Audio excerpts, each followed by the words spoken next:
नमस्कार। एक बार एक राजा ने ऐलान किया कि सुबह महल के द्वार खोल दिए जाएंगे और जो भी व्यक्ति जिस भी चीज पर हाथ रखेगा वो उसकी हो जाएगी। इस बात को सुनकर प्रजा में बहुत कौतूहल हो गया और रात भर वो सो नहीं पाए, क्योंकि वो प्लानिंग करते रहे कि सुबह उठकर वो किस चीज पर हाथ रखें।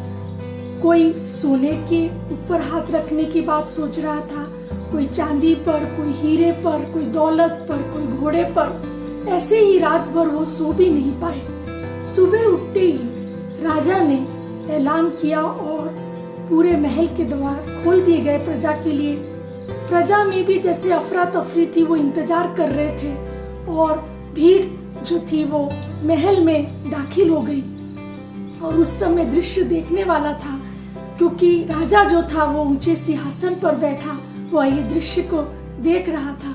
कुछ लोगों ने चांदी पर, सोने पर, हीरे पर, अलग अलग चीजों पर वो लोग हाथ रख रहे थे।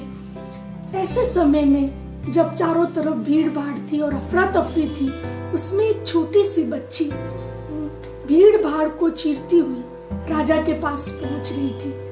तो राजा ने समझा कि शायद इस बच्ची ने प्रश्न को समझा नहीं, लेकिन वो तो सीधा ही राजा के पास आ रही थी। और राजा के पास पहुंचकर पता है उस बच्ची ने क्या किया?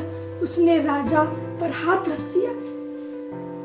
तो राजा ने उससे पूछा कि तुमको क्या चाहिए? फिर उसने राजा पर ही हाथ रख दिया, यानी कि उसने राजा को छू लिया।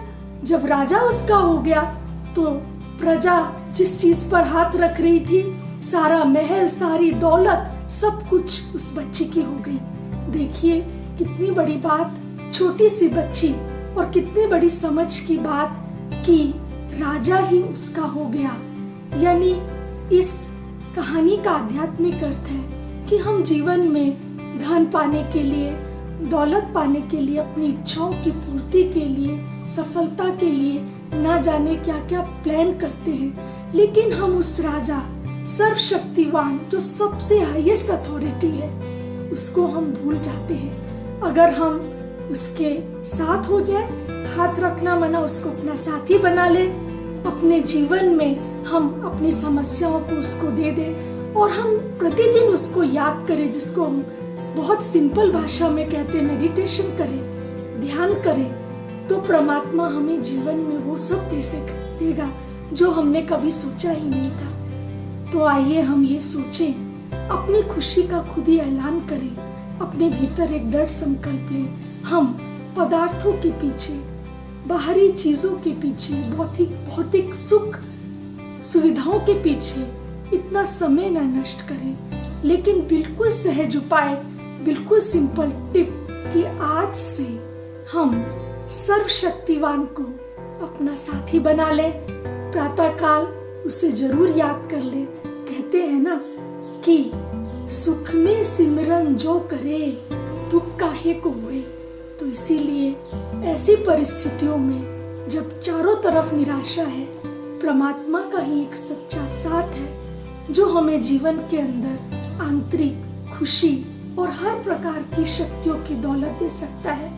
तो इसीलिए आज से दोहराएं और ध्यान में मेरे साथ यही संकल्प करें कि परमात्मा सर्वशक्तिवान का हाथ मेरे साथ है। मैंने भी अपना हाथ परमात्मा के हाथ में दे दिया है, इसीलिए मैं आत्मा शक्तिशाली हूँ, भरपूर हूँ और प्रसन्न हूँ। तो आइए आज से जीवन में खुशियों को भीतर ढूंढें और प्रतिदिन कुछ क्षणों के लिए जरूर प्रातः मेडिटेशन करें। ओम शांति।